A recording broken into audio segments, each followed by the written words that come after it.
Lorsque quelqu'un est accroché d'abord aux promesses, il est derrière les prophètes. Il court derrière les prophètes.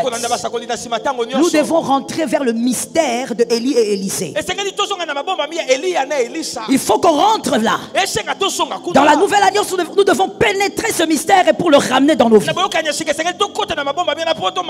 n'est pas Élisée qui cherche Élie. C'est Élie qui cherche Élisée. C'est Élie qui cherche Élisée et qui jette le manteau. Si Dieu veut te parler par un prophète, le prophète doit venir vers toi. Je n'aime pas ces amens, ils sont lépreux. Je n'aime pas ces amens, ils sont lépreux. Quand c'est la vérité, tu dois dire un amen même si ça te dérange. C'est au prophète de te chercher. C'est au prophète de venir vers toi si Dieu a des choses à te dire. Tu ne dois pas courir derrière le prophète comme quelqu'un qui est en manque. Tu es en manque de quoi? L'amour de Jésus est plus grand que les prophéties. Je n'aime pas ces amens. Je parle de l'amour de Jésus. Je parle de l'amour du Maître. L'amour de Jésus est plus grand que les prophéties. L'amour de Jésus est plus grand que toutes les promesses. Attends que les manteaux viennent chez toi. Voilà pourquoi vous avez transformé les hommes de Dieu en menteurs. Certains prophètes sont devenus des brigands, des voleurs. À cause de toi.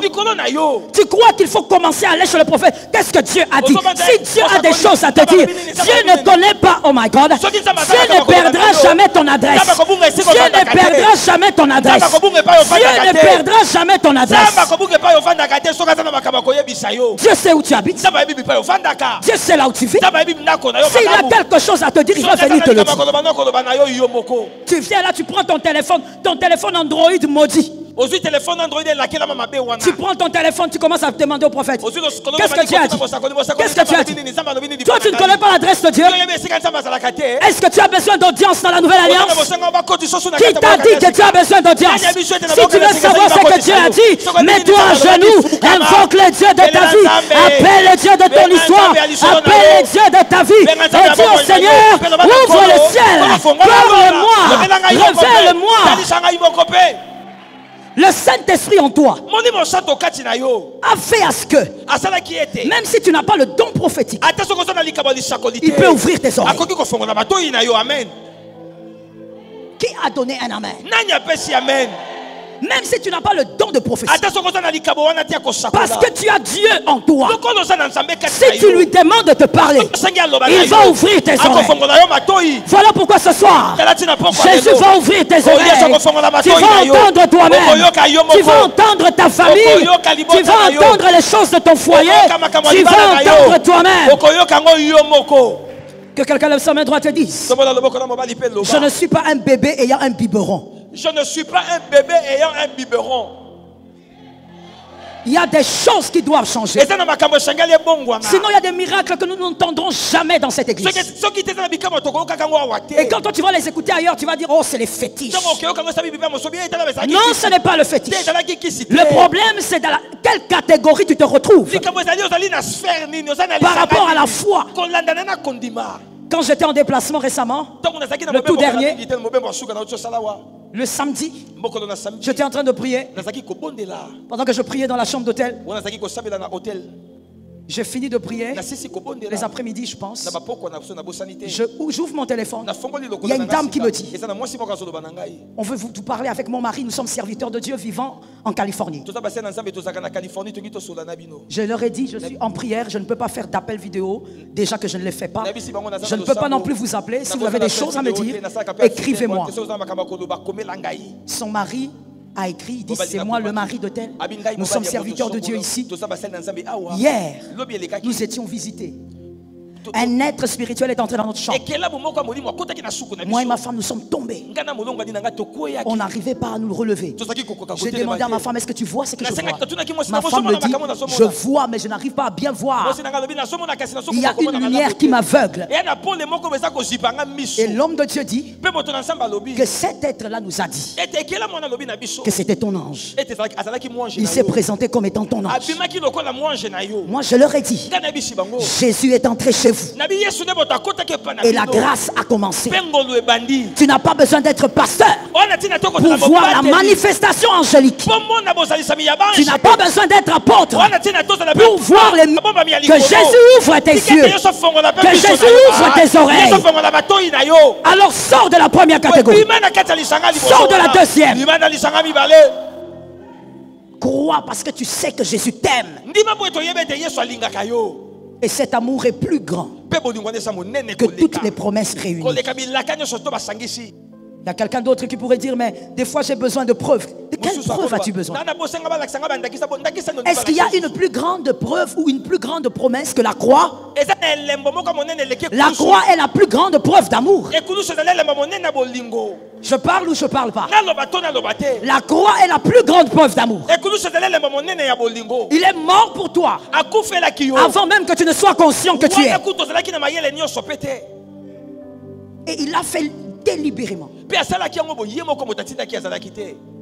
Tu ne dois pas dépendre des promesses. Je t'ai dit que ça ressemble aux épices dans un repas. La quatrième chose que vous allez constater auprès de ces gens, cette troisième catégorie, ce sont des gens qui interprètent les événements présents comme des signes annonciateurs. Les signes annonciateurs d'un miracle. Tout ce qui leur arrive dans le présent, pour eux ce sont des signes annonciateurs d'un miracle.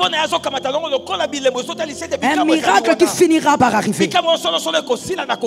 Ils voient la gloire de Dieu dans les ténèbres de leur vie. Ils voient la gloire de Dieu dans le chaos de leur vie. Lorsqu'ils sont dans la joie, ils ont l'attitude de Marie. C'est-à-dire ils réalisent qu'ils ne méritent pas tout ce qu'ils ont reçu. Tout le bonheur qu'ils ont n'est que grâce. Dans cette troisième catégorie, le bonheur qu'ils peuvent avoir, ils ne se tapent pas la poitrine en disant j'ai beaucoup travaillé, c'est mon intelligence. Ils disent tout est grâce. Lorsqu'ils regardent leurs enfants, ils disent tout est grâce. Lorsqu'ils regardent leur santé, ils disent tout est grâce. Lorsqu'ils regardent la maison qu'ils ont, ils disent tout est grâce. Dans cette troisième catégorie, ces hommes ne sont pas plaintifs. J'ai un mauvais pantalon, je n'ai pas une bonne chemise, je n'ai pas ceci. Ce sont des gens qui considèrent que la vie est plus que toutes ces choses. La vie surpasse toutes ces choses. Lorsqu'ils voient leur vie, ils disent je ne mérite rien. Ce sont des gens qui célèbrent leur présent parce que Jésus est dans la fête. Ce sont des gens qui voient leur présent comme des fêtes tous les jours. Ce sont des gens qui ne dépendent pas de l'argent, d'une visitation matérielle pour dire Dieu est bon. Ce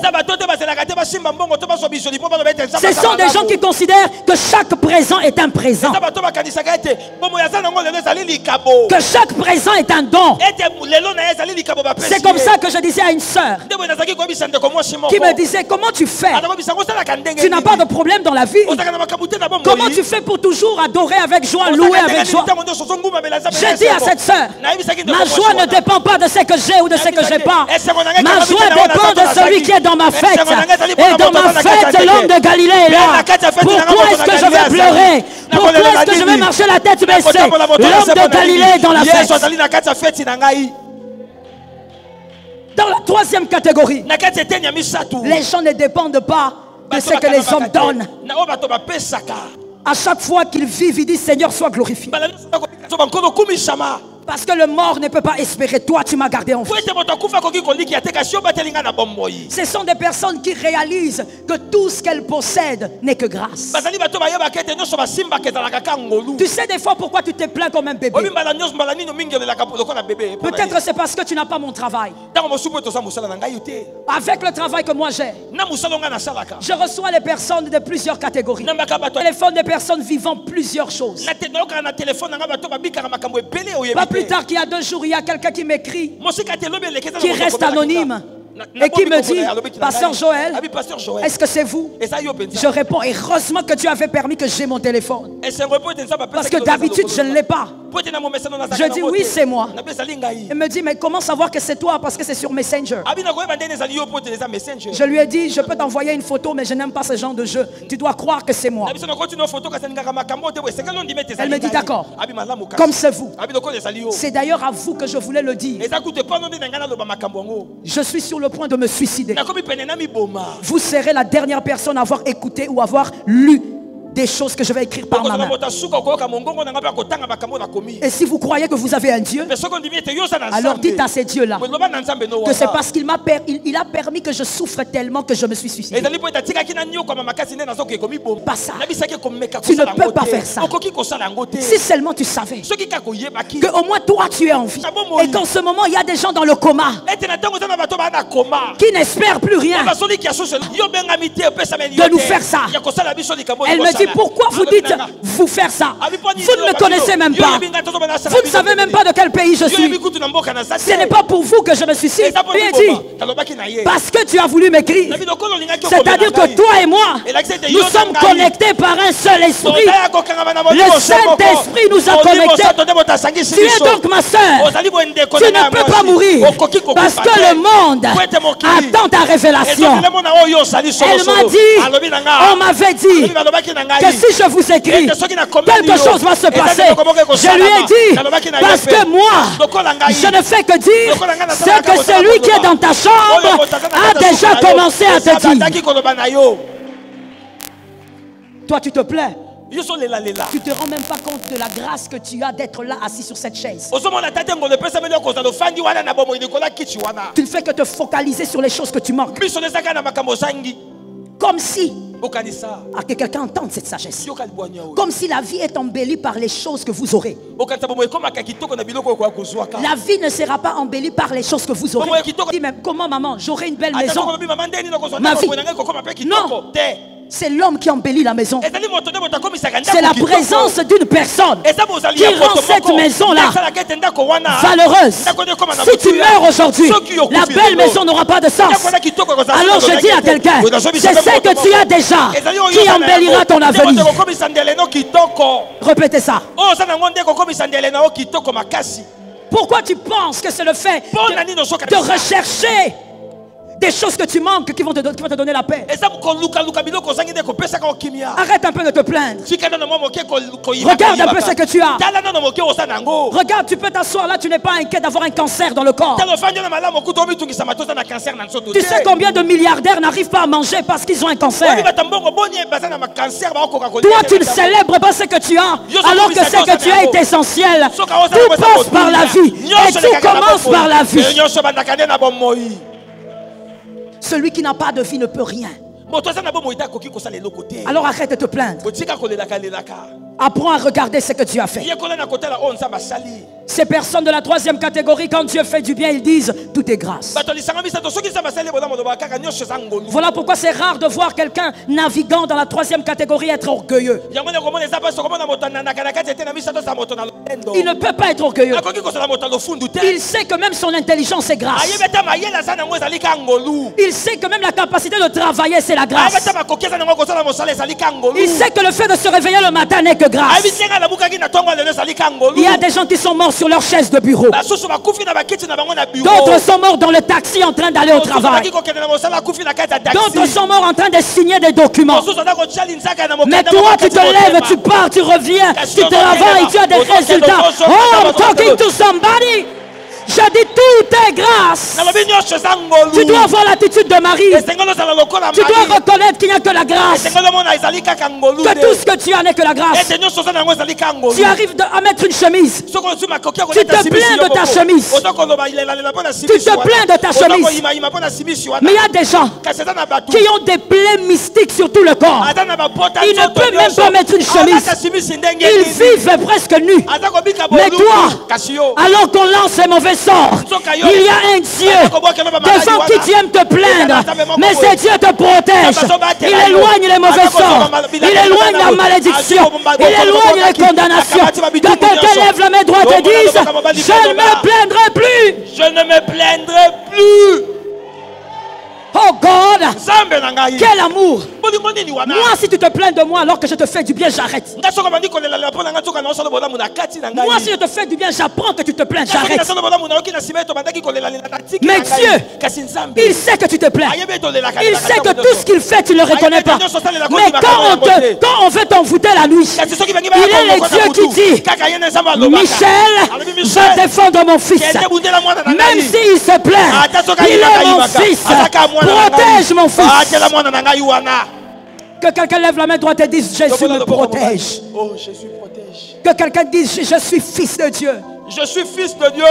Pourquoi tu te plains? Pourquoi tu te plains? Je n'aime pas ma vie.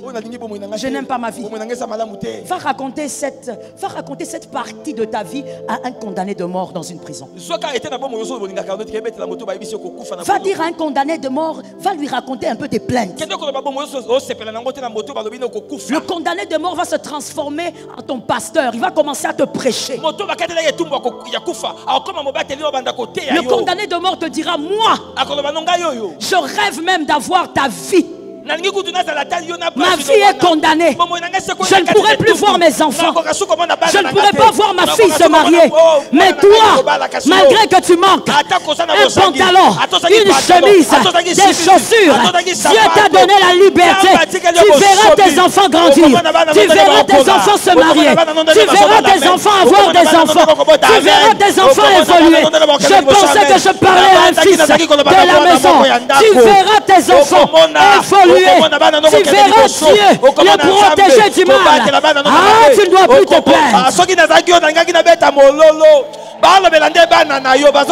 Tu ne dois pas te plaindre. Tu te plains de quoi? Tu as ce que beaucoup n'ont pas.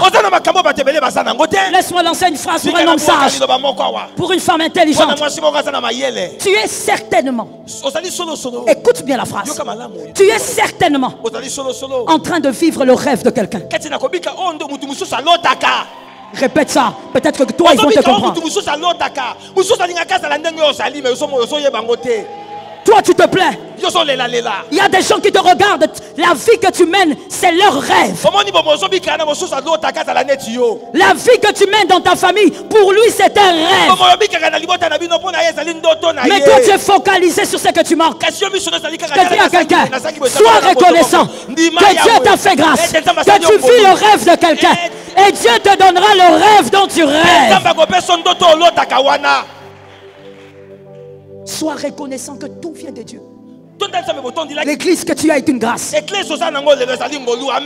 Tu as entendu les amens et les preux là-bas. Vous savez, moi je n'aime pas l'hypocrisie africaine. J'aime beaucoup de choses en Afrique, mais je n'aime pas l'hypocrisie africaine. C'est-à-dire l'Africain a un problème. Bon, il a plusieurs problèmes, mais l'un d'entre eux, comme quelque chose est bon, il ne reconnaît pas que la chose est bonne parce qu'il a l'impression que quand il reconnaît, c'est comme si on est en train de le dénigrer lui. L'Africain acclame seulement quand la personne meurt. L'Africain ne sait pas reconnaître que ce qu'il a est une grâce et qu'il doit acclamer. L'église que tu as est une grâce. Il y a une sœur. Il y a une sœur qui m'a écrit hier à 23h. J'étais tellement fatigué. J'avais encore la fatigue du voyage et puis beaucoup de choses. J'ouvre mon téléphone. Elle m'écrit. Je veux que quelqu'un me dise, maman, dis-nous. Maman, dis-nous. Vous avez très bien parlé ici. Cette sœur m'écrit. Elle commence tout le protocole là normalement. Bonjour pasteur et tout ça. Et puis elle me dit, j'ai un problème. Je veux savoir si je dois rentrer dans mon église ou rester dans l'église où je suis. Je lui dis, ben, écoute, ta question, elle est vague, elle n'est pas précise. D'abord, pourquoi tu as quitté ton église? Elle me dit un jour, que quelqu'un me dise, j'écoute. En ce moment-là, il ne faut même pas que le sorcier de ta famille t'envoûte. Tu dois connaître la valeur des choses que Dieu te donne. Elle dit un soir, dans ma première église, mon pasteur m'appelle. Je viens, il me dit, on a retraite, tu ne sais pas. Il dit, ok. Et j'ai vu d'autres sœurs aussi venir et des frères. On a fait la prière, premier jour, deuxième, troisième. Le dernier jour, le pasteur me dit, toi tu restes. Les autres partaient. Ils sont partis. De manière vraiment très, très innocente. Elle est restée. Elle dit, c'est papa qui m'a dit. Et ils entrent dans le bureau. La personne qu'elle appelait papa lui dit, je lui pose d'abord la question, comment dans ton monde tu trouves normal que toi tu coupes les ongles de ton pasteur? Elle coupe les ongles et quand elle termine, elle dit, c'est long sa phrase, hein? Je me suis retrouvé à moitié nu. Le pasteur a couché avec elle dans le bureau. Il a couché avec elle la deuxième fois dans le bureau. Elle a finalement commencé à vivre une liaison avec la personne qu'elle appelait papa. Pendant un mois. Elle me dit, il m'appelait quand il voulait. Et je ne sais pas pourquoi je n'arrivais pas à dire non. Jusqu'à ce qu'un jour j'ai fui. J'ai changé d'église. Mais quand je dors, je vois toujours cet homme en train de me dire, viens ici. Je lui ai dit, le problème, c'est que tu es allé dans une église sans la révélation de Dieu. Un enfant de Dieu ne va pas à un endroit qui va le détruire. Alors j'ai pensé directement à la grâce que toi tu as. Je dis, toi tu es gracieux. Je dis, toi tu es gracieux. Quand tu entres dans le bureau, on te parle de la vérité, on ne te manipule pas. Celui qui a déjà été manipulé par le pasteur Joël, qui lève la main. Où je t'ai donné une prophétie et je t'ai dit, la prophétie coûte $50. Lève la main. Même sur les réseaux, il faut écrire. Combien de personnes peuvent dire, le pasteur Joël m'avait appelé et elle m'a demandé de me dénuder pour me oindre. Tu as la grâce d'avoir l'église que Dieu t'a donnée. Tout est grâce dans ta vie. J'ai besoin des trois amen. Tout est grâce dans ta vie. Même l'église, Dieu a veillé que tu sois dans une bonne église. Quand on te dit, donne $2000 pour la climatisation, tu vois aussi la climatisation. Tu vois les climatiseurs. On te dit, donne 4000 pour la moquette, tu vois aussi la moquette. Ce n'est pas que quand tu fais des récoltes financières, tu apprends que le pasteur a commencé à construire une maison à Gombe. Ah mon frère, le diable est mauvais. Le diable plusieurs fois il a essayé.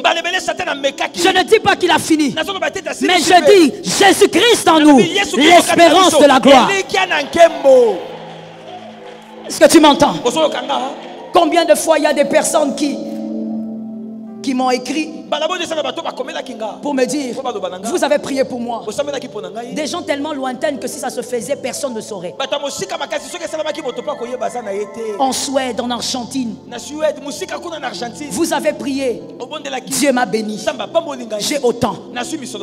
Mais dites-moi, je dois vous donner à vous ou mon pasteur? Combien de fois tu regardes le montant, tu dis avec ce montant-là, je peux même donner une partie de l'argent pour la parcelle de ma campagne. Mais je lui dis, voici les principes. Si c'était mon fils devrait donner ça chez moi. Tu es le fils de quelqu'un. La prière n'a pas de prix. La prière n'a pas de prix. On ne vend pas la prière. On ne vend pas la prophétie. On ne vend pas la parole de connaissance. Va chez ton pasteur et dis-lui, quelqu'un avait prié et Dieu nous a visités. Dieu t'a gracié. Que quelqu'un me dise, Dieu m'a gracié. Lorsque tu es dans la joie, rappelle-toi que tout est grâce. Sors des plaintes. Et lorsque tu vis le déluge dans ta vie, tout semble noir. Pleure en cachette avec Jésus. Mais en public, dis tout va bien. Tout va bien. Jésus est réel. Jésus est vivant. L'homme de ma vie est là. L'homme de mon parcours est là. L'ami de ma vie est là. L'ami fidèle est là. Il est positionné. Les guerriers d'Israël, les vaillants d'Israël, la gloire de Jacob, la force de Samson, la sagesse de Salomon. Il est là.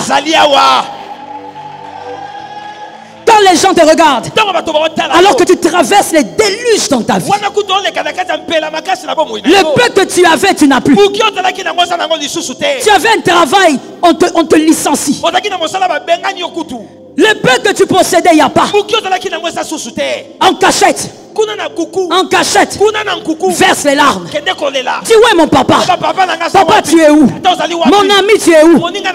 Les vaillants de ma vie, tu es où? Dès que tu essuies les larmes, quand tu es devant les hommes, dis-leur, mon Rédempteur est vivant, mon Rédempteur est réel, mon Rédempteur est puissant. Dis un voisin, ne me regarde pas comme ça. Mon Rédempteur est bien positionné. A dit à un homme de foi, laisse l'homme façon là. Laisse la soeur façon là.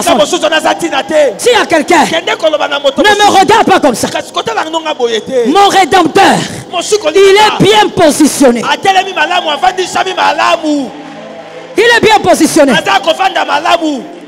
Écoute, la cécité de certains va les éloigner de la bénédiction. Tu es la bénédiction pour certains. Je ne parle pas de ta famille. Je parle des hommes sur la terre. Tu es la bénédiction de certains. Mais parce qu'il y a des gens qui sont aveugles, ils ne voient pas bien. Ils veulent voir des voitures.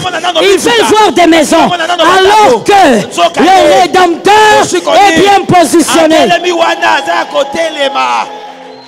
Que quelqu'un lève la main droite et dise Jésus est fidèle. Mon frère, Jésus est plus puissant que tous les matériels que tu cherches. Le buisson ardent. Oh Serge, come here. Le buisson ardent, on ne peut pas les vaincre avec des millions. Ça va brûler. Le buisson ardent, on ne peut pas le vaincre avec des maisons, des voitures. Ça va brûler. Le buisson ardent, on arrive à le vaincre. Oh God, Sherama Sakaya. Lorsqu'on est celui qui enlève les chaussures, qui enlève les chaussures, tu es celui que Dieu a choisi, mais tu te débarrasses de toutes ces choses qui te ramènent vers le bas. Débarrasse-toi du péché, débarrasse-toi de la saleté. Débarrasse-toi de la masturbation. Débarrasse-toi. Quand tu es devant les buissons ardents, l'ignorance est mauvaise. Ta valeur, ce ne sont pas des maisons. Moïse croyait que sa valeur, c'est d'être prince d'Égypte. Mais quand Dieu le rencontre, Dieu fait comprendre à Moïse que ta valeur, c'est moi. Ta valeur, ce ne sont pas ces choses. Je dis à une personne, on ne te voit pas bien. Le grand berger est positionné. Dis à un voisin, il est positionné. Il est positionné. Maintenant, pourquoi on pense que tu ne vas pas réussir? Une fois, j'ai prêché quelque part, j'ai vu les gens me regarder bizarrement. Je leur ai dit ceci. Jésus n'aime pas l'échec. Jésus n'aime pas la pauvreté. Jésus n'aime pas la bassesse. Je parle aux aigles. Voilà pourquoi Jésus, quand il est né, c'est quand il a été bébé qu'il a accepté de subir la pauvreté. Et même quand il était dans la pauvreté, là, il n'a pas voulu rester comme ça. Il a ordonné aux mages d'envoyer des présents. Est-ce que tu as un verset de la Bible qui dit que Jésus, étant adulte, est allé dormir dans les mangeoires? terminé. Il a supporté ça dans l'enfance. À l'âge adulte, pas de médiocrité. À l'âge adulte, il nourrit plus de 5000 hommes. Je dis à quelqu'un, si le grand berger est positionné dans ta vie, tu finiras par aller de l'avant. Il n'y a pas à paniquer. Il n'y a pas à paniquer. Dis à un voisin, je ne panique pas. Je ne panique pas. Attends, il y a des gens qui ne disent pas. Tu ne comprends pas que tu es en train de mettre quelque chose dans ta vie. Dis à un voisin, je ne panique pas. Je ne panique pas. Paniquer pourquoi? Paniquer pourquoi? Ah, voilà pourquoi la Bible peut dire bien. La victoire n'appartient pas. N'est pas une affaire. Oh God. N'est pas une affaire d'agilité. C'est une affaire qui dépend des temps et des circonstances. Arrête de te plaindre et de dire, ah moi, mes collègues ont fini l'université. Ils ont fini l'université. Mais est-ce que ça veut dire qu'ils ont pris l'université pour mettre dans leur poche? Même s'ils ont fini, ça ne veut pas dire qu'ils vont arriver à la ligne avant toi. Être en avance ne veut pas dire qu'on est arrivé à la ligne le premier. Le grand berger est déjà bien positionné. Bientôt s'affichera à ta gauche une vidéo où Pasteur Joël te parle de la dîme et de ce que tu perds lorsque tu ne paies pas ta dîme. Beaucoup de chrétiens pensent que lorsqu'on demande de payer la dîme, c'est juste une formalité, c'est juste pour donner à Dieu. Ils ne savent pas le secret spirituel qui se cache derrière le fait de payer la dîme. Clique et regarde la vidéo et découvre ces secrets que beaucoup de chrétiens ignorent. Vous êtes bénis.